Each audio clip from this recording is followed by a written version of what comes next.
Hello guys, welcome to my YouTube channel. So guys, ये है हमारा wireless communication MCQ for AKTU का part 3। ठीक है, इसमें हम देखेंगे चैनल असाइनमेंट स्ट्रेटजी से related questions. Okay, so let's start. So guys, सबसे पहले आप चैनल असाइनमेंट स्ट्रेटजी के बारे में एक छोटा सा, बस ये एक स्लाइड्स का ओवरव्यू है, वो जान लीजिए ताकि आप जो क्वेश्चन है उसे जल्दी से आसानी से समझ पाओ। ठीक है, तो चैनल एलोकेशन क्या होता है गाइस कि हम इसका मतलब होता है कि आप अवेलेबल चैनल्स, आपके पास मान लीजिए कि कुछ अवेलेबल चैनल्स हैं, ठीक है, एक सेलुलर सिस्टम में। तो हम क्या करते हैं कि जब भी कोई यूज़र एक कॉल करता है, यानी कॉल रिक्वेस्ट करता है, तो उस समय हम उसे एक चैनल प्रोवाइड करते हैं। ठीक है, और उसी चैनल प्रोवाइड यानी चैनल को एलोकेट करना ही जो है आपका ये चैनल एलोकेशन कहलाता है। और इसी के लिए स्ट्रेटजीज़ होती हैं, वही चैनल असाइनमेंट स्ट्रेटजी होती है। ठीक है, ये एलोकेशन स्ट्रेटजी इस तरह से होनी चाहिए कि ये इफ़िशेंट यूज़ करे हमारी फ्रिक्वेंसीज़ का, टाइम स्लॉट का एंड बैंडविड्थ का। ठीक है, तो इसमें जो एलोकेशन होता है गाइस वो 3 तरह से होते हैं। एक होता है fix channel allocation, dynamic channel allocation and hybrid channel allocation. Fix channel में क्या होता है कि जैसा कि मैंने आपको पहले भी बताया था कि एक क्लस्टर्स होता है, कई सारे सेल्स होती हैं उसमें। तो उसमें क्या होता है कि आपकी जो सेल्स है, जैसे कि यहाँ पे शो हो रही है 3 सेल है, सपोज़ कीजिए एक क्लस्टर में 3 सेल है, यानी एक सेलुलर सिस्टम इसमें 3 सेल है। तो इस 3 सेल को फिक्स चैनल दे दिए गए, यानी ए सेल के पास सिर्फ 20 चैनल्स है, सी सेल के पास 10 चैनल्स है, बी सेल के पास 5 चैनल्स है।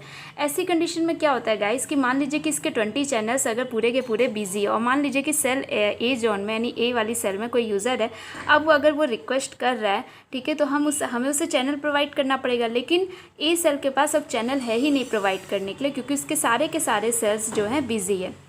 तो ये कंडीशन आपकी हो जाती है कॉल ब्लॉकिंग की।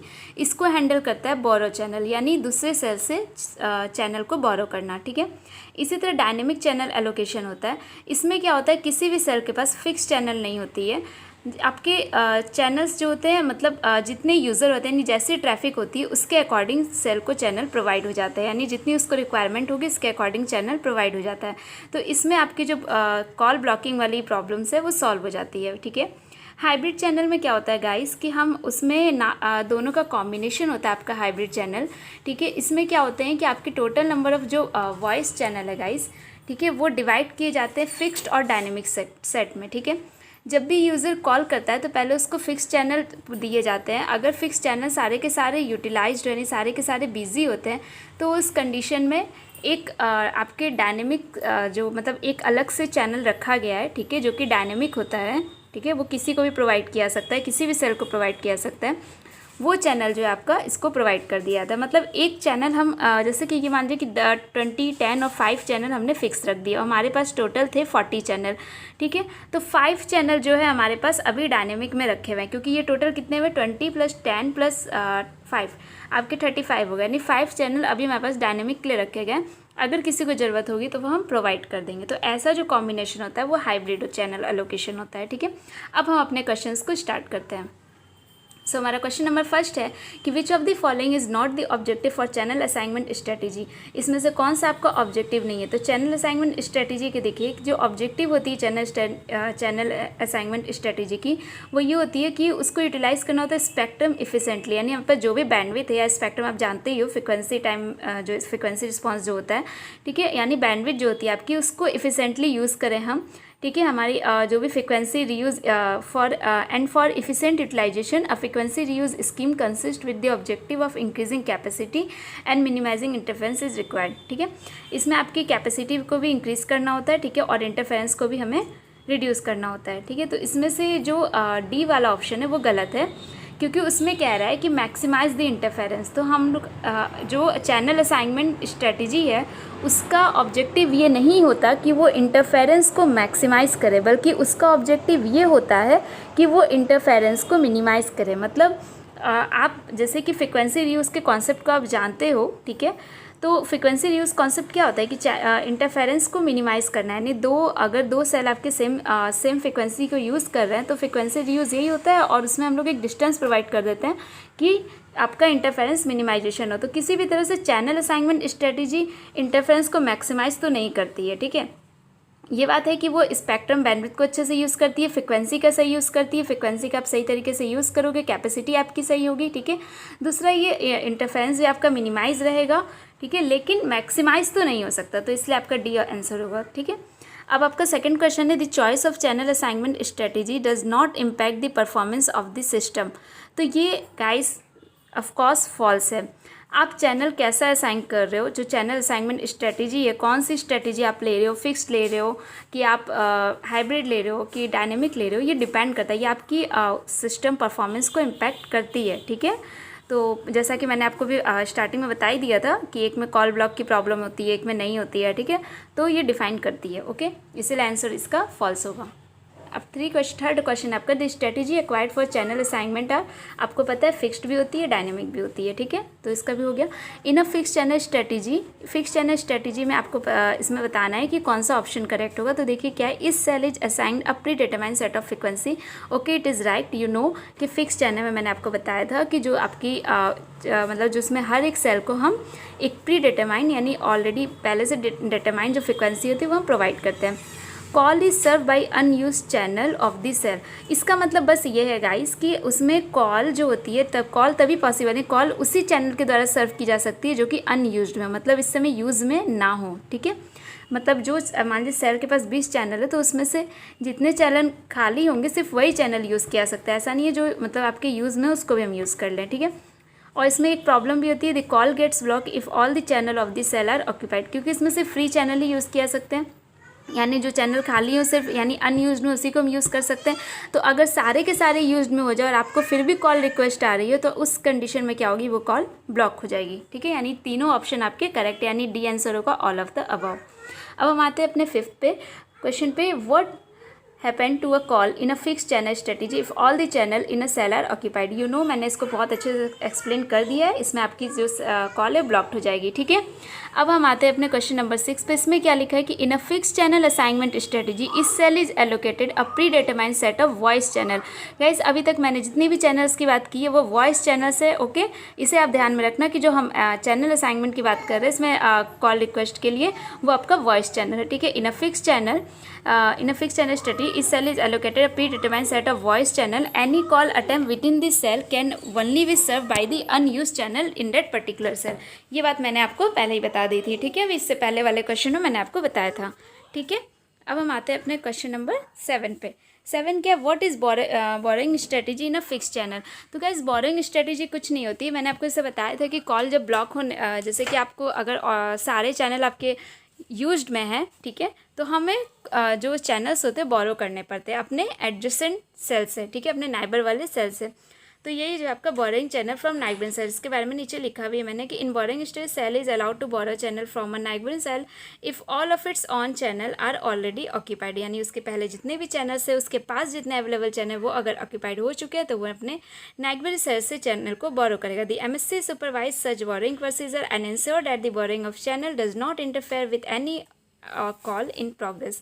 और ये बोरो करने का काम जो होता है गाइस वो MSC करता है। ये चीज़ आपकी जो डायनेमिक स्ट्रेटेजी होती है उसी में परफॉर्म की जाती है। डायनेमिक स्ट्रेटेजी में ऐसा ही होता है। ठीक है, इन डायनेमिक मतलब डायनेमिक स्ट्रेटेजी में ये होता है कि MSC जो आपका उसमें भी यही होता है कि MSC सुपरवाइज करता है कि चैनल कितना देना है। ठीक है, अगर कोई रिक्वेस्ट आती है तो MSC उसको फिर कंट्रोल करता है, सेल जो होता है MSC से रिक्वेस्ट करता है फिर। ठीक है, अब आपका क्या है, in a dynamic channel strategy, ठीक है, बताना आपको इसमें से कौन सा ऑप्शन होगा। Voice channel are not permanently assign, आपको पता है परमानेंटली हम नहीं असाइन करते हैं वॉइस चैनल को।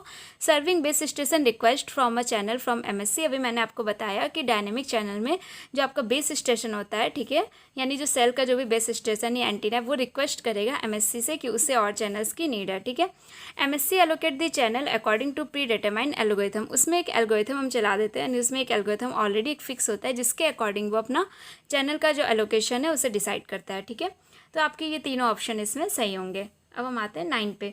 इन a dynamic channel assignment strategy base station request channel from, आपको मैंने बता दिया कि डायनेमिक में बेस स्टेशन किससे रिक्वेस्ट करेगा, MSC से। ठीक है, 10 नंबर क्या, dynamic channel assignment reduce the likelihood of blocking in a comparison to fix channel assignment. Yes it is true. You know कि डायनेमिक चैनल असाइनमेंट में ब्लॉकिंग प्रॉब्लम नहीं होती है, ठीक है, जबकि आपकी फिक्स चैनल में होती है, तो इसका आंसर ट्रू होगा। ओके, तो ये हमारा जो 11 क्वेश्चन है गाइस, इसमें क्या है, RSSI stands for. So RSSI आपका स्टैंड करता है guys received signal strength indicator. ठीक है, इसका जो ऑप्शन ए है वो करेक्ट होगा। ये क्या होता है कि आपका मेज़रमेंट होती है, जो आपकी पावर रिसीव्ड होती है, रेडियो सिग्नल जो आपकी रिसीव्ड होती है, उसी के मेज़रमेंट को ये इंडिकेट करता है, ठीक है। और ये जनरली जो है इनविजिबल होता है यूज़र को, ठीक है, एट रिसीविंग डिवाइस पे। अब आपका पूछा है कि what is the drawback of dynamic channel assignment. तो गाइज आपको पता है कि जैसे यहाँ पे देखिए, डिक्रीज चैनल यूटिलाइजेशन, नहीं बिल्कुल नहीं है। Increase probability of block call, नहीं ये भी गलत है। आपको पता है कि ये बल्कि इसमें ब्लॉक कॉल नहीं होती है, तो ये कह रहा है कि ब्लॉक कॉल होती है, मतलब उसकी प्रोबेबिलिटी और इंक्रीज होती है, ये भी गलत है। क्रॉस टॉक गाइज वो भी गलत है, ठीक है। Increase storage and computational load on system, guys ये सही होगा। क्यों? क्योंकि होता क्या है कि डायनेमिक चैनल असाइनमेंट में उसको रिक्वायर होती है कि वो रियल टाइम डेटा लेके उसके पास चैनल की ऑक्यूपेंसी कितनी है, क्योंकि उसके पास डायनेमिक चैनल है, उसके पास कोई फिक्स चैनल नहीं है कि वो तुरंत दे देगा, नहीं। अगर उसके पास मतलब सब कुछ डायनेमिक है, उसको पता भी नहीं है कि वो एक चैनल भी अगर उसको देना, तो उसको देखना तो पड़ेगा ना कि वो चैनल भी उसके पास है कि नहीं है, कहीं किसी और को तो नहीं एलोकेटेड है। तो इसीलिए उसको रियल टाइम डेटा चाहिए होता है, उसको अपनी जो भी ट्रैफिक होती है उन सबको मेंटेन करना होता है, जो पावर रिसीव्ड हो रही है उनको भी देखना होता है। तो ये सब करने के कारण उसके पास ऊपर जो कंप्यूटेशनल लोड होता है गाइस, और उसका जो स्टोरेज होती है वो काफ़ी ज़्यादा हो जाती है, जिसकी वजह से क्या होता है कि ये आपका डिसएडवांटेज होता है इसका, ठीक है। हालांकि इसका एडवांटेज है कि ये इंक्रीज़ करता है चैनल यूटिलाइजेशन, यानी इफ़ेक्टिव हम चैनल का यूज़ कर पाते हैं, यानी जितना हो सकता है चैनल का जो कहते हैं मिसयूज़ वो नहीं होता है, ठीक है। एंड यहाँ पे जो ब्लॉक कॉल की प्रोबेबिलिटी होती है वो भी डिक्रीज़ हो जाती है, ठीक है। लेकिन ये इसका डिसएडवांटेज होता है कि इसके ऊपर load increase storage and computational load on system. Okay, so next question है हमारा 15 नंबर। ओके, ये क्या है? Advantage of using dynamic channel assignment. तो ये तो आपको पता ही है कि आपका एडवांटेज क्या है। एक तो आपकी ब्लॉकिंग रिड्यूस्ड होती है, सही है ये भी। Capacity of the system is also increased, क्योंकि हम एफिशिएंट यूज़ कर पाते हैं, ठीक है, बैंडविड्थ का, तो इसलिए हमारे सिस्टम की जो कैपेसिटी होती है वो भी इंक्रीज़ होती है। अब आता है क्वेश्चन नंबर 16। वो क्या है गाइज आपका? In dynamic channel assignment any channel which is being used in one cell can be reassign simultaneously to another cell in this system at a reasonable distance. तो गाइज ये तो concept of frequency आपको पता ही है कि अगर एक cell में कोई चैनल आपका यूज़ हो रहा है, तो वो कुछ दूरी पे, एक रीजनेबल डिस्टेंस पे आपका सेम सेल पे मतलब कुछ डिस्टेंस पे एक दूसरी सेल पे सेम चैनल यूज़ किया जा सकता है, ठीक है। तो यस, ये हम कर सकते हैं, इससे इसमें कोई प्रॉब्लम नहीं होती है, ठीक है। सो गाइज़ ये आपका चैनल स्ट्रेटेजी पे 16 क्वेश्चंस थे, ठीक है, जो कि एंड हो गए। गाइज़ मैं जो ये PDF जो भी PPTs बना रही हूँ, इसको मैंने PDF फॉर्म में भी रखा है, ठीक है। अगर आपको PDF चाहिए इन सब PPTs के, तो इसके यहाँ पे डिटेल्स दी हुई, आप इसे पढ़ लीजिएगा। आपको पर यूनिट के लिए आपको 25 रुपीज़ पे करने होंगे, ओके, जिसमें आपके 1 यूनिट में जो भी टॉपिक्स है, हालांकि मैं सारा जितने भी रहेंगे चीज़ें मैं सब के सब आपके यूट्यूब पे अपलोड कर दूंगी इन वीडियो फॉर्म, ठीक है। आप वीडियो से पढ़ो, लेकिन अगर आपको लगता है कि आपको PDF की नीड है, तो आप मेरे को इस मेल कर देना इस पर, ठीक है। आपको 1 यूनिट का चाहिए कि 2 यूनिट का चाहिए कि आपको कॉम्बो चाहिए, आप उसमें लिख देना कि आपको यूनिट फर्स्ट चाहिए वायरलेस का, कि यूनिट सेकेंड चाहिए, कॉम्बो चाहिए, ठीक है। उसके आगे फिर मैं आपको बता दूँगी आपको कैसे पे करना है, ठीक है। एंड इसी तरह अगर आपको ऑल 5 यूनिट का आप एक बार कंबाइन में लेते हो, तो आपको ₹100 पे करने होंगे, ठीक है। कंटेंट आपके गाइस पूरे के पूरे वही रहेंगे जितने मैंने इसमें यूट्यूब में दिए हैं। हाँ, मैं कोशिश करूँगी कि मैं उसमें आपको जो प्रैक्टिस सेट है वो भी मैं इंक्लूड कर दूँ, ओके। हालांकि वो बन रहा है, आई थिंक कल तक मैं कंप्लीट कर लूँगी, तो मैं आपका जो प्रैक्टिस सेट है वो मैं उसमें इंक्लूड कर दूँगी, ओके। तो गाइज़ ये डिटेल्स है, आप इसे देख लेना। अगर आपको चाहिए तो आप मेरे को मेल कर देना। एंड आप मेरे वीडियोस को please guys like share and subscribe जरूर करो मेरे चैनल को। And please guys please share ज़रूर करो, प्लीज़, इट्स अ रिक्वेस्ट, आप शेयर ज़रूर करना। आप प्लीज़ पढ़ के ऐसे ही मत छोड़ देना। अगर आपको अच्छा लग रहा हो तो आप प्लीज़ इसे लाइक एंड शेयर ज़रूर करना गाइज़, ओके। एंड मेरे चैनल को सब्सक्राइब करना मत भूलना, एंड बेल आइकन भी दबा देना, ताकि मेरे जो भी वीडियोज़ अपडेट हों, जैसे जैसे अपलोड हो, आपको तुरंत के तुरंत मिल जाए, ओके। Thank you guys.